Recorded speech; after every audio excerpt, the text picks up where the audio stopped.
मनी management system. मनी management system हा 8.1 चा chapter आहे प्रोबॅबिलिटी स्किलचा.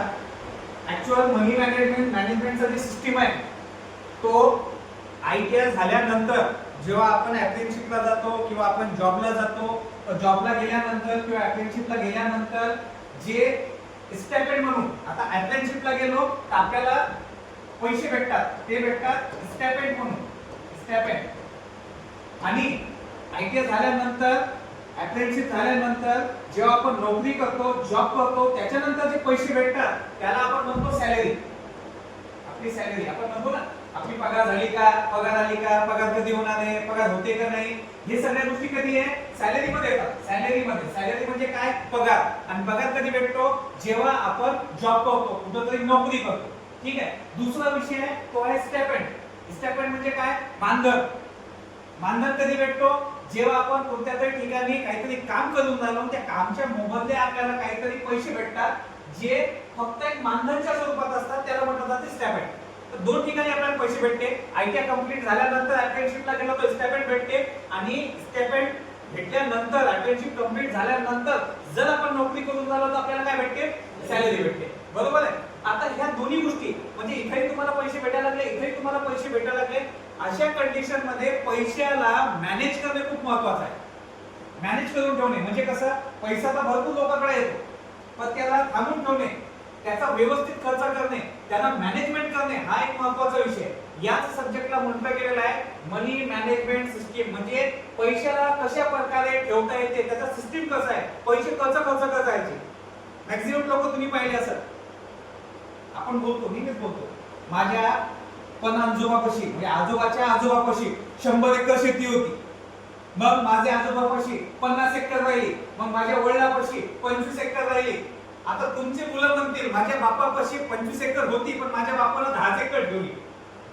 काय विषय होऊन राहिला, आलेली संपत्ती आहे ती तुम्हाला टिकवून ठेवता येऊन राहिली नाही, सरळ गोष्ट आहे. तसंच पैसा आहे, तसंच मनी मॅनेजमेंट आहे. स्टेपच्या स्वरूपात तुम्हाला पैसे भेटतो का सॅलरीच्या स्वरूपात भेटो, ते तुम्हाला थांबून ठेवता आले पाहिजे.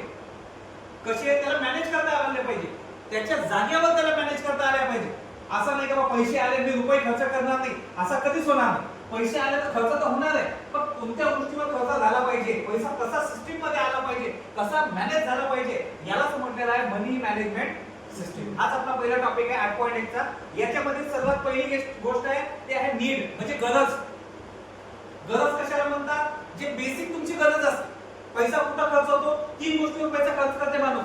एक करते नीड वर म्हणजे गरजेवर, दुसरा करते वॉन्ट म्हणजे तुम्हाला हवे असलेल्या गोष्टी, आणि तिसरा पैसा खर्च होतो कशावर, लक्झरियस. लक्झरियस म्हणजे काय, आपल्याला असं वाटते का लोकांच्या कॉम्पिटिशन मध्ये आपण चांगले दिसावं, त्याच्यासाठी आपण जे पैसा खर्च करतो त्याला म्हणतात लक्झरियस. आता हे तिघं काय आपण डिटेल मध्ये पाहू. पहिला नीड म्हणजे गरज. गरज काय आहे, जसं तुम्हाला लहानपणी शिकवलं गेलं पण माणसाच्या महत्त्वपूर्ण गरजा काय असतात, घर आहे, राहायला घर आहे, घालायला कपडे आहे, खायला अन्न आहे. बेसिक गरज आहे माणसाची. खाल्ल्याशिवाय राहू शकत नाही, कपड्याशिवाय राहू शकत नाही माणूस, आणि घराशिवाय राहू शकत नाही. हे बेसिक गरज आहे. तुम्ही म्हणता मी घर घेत नाही, मी उघड्यावर राहतो, शक्यच नाहीये. कोणी म्हणाल मी कपडेच घालत नाही, अशा फाटलेल्या कपड्यात राहतो, शक्य आहे का, नाहीये. त्याच्यानंतर मी जेवतच नाही, 8 दिवस जेवत नाही, 10 दिवस जेवत नाही, शक्य आहे का. म्हणजे या गोष्टीवर तुम्हाला पैसे खर्च करणं आहे म्हणजे करणंच आहे. म्हणजे ते झाले तुमच्या गरजेच्या गोष्टी, ते झाल्या नीड्स. बरोबर आहे, क्लिअर झालं का. दुसरं, तुम्ही पैसा अजून कशावर खर्च करतो, जे पैसा स्टायपेंड किंवा सॅलरीच्या स्वरूपात तुम्हाला येते तर ते तुम्ही तीन गोष्टीवर खर्च करता. एक तर तुमच्या गरजेवर, जे तुम्हाला गरजेचंच आहे, जे तुम्हाला घ्यास लागते, जे तुम्हाला करायचं लागते, त्याच्यासाठी तुम्ही पैसा खर्च करता. दुसरा पैसा खर्च करता तुम्ही वॉन्ट, तुम्हाला हवे असलेल्या गोष्टी. आता याच्यात काय येते, मोबाईल फोन तुम्हाला पाहिजे, प्रत्येक महिन्याला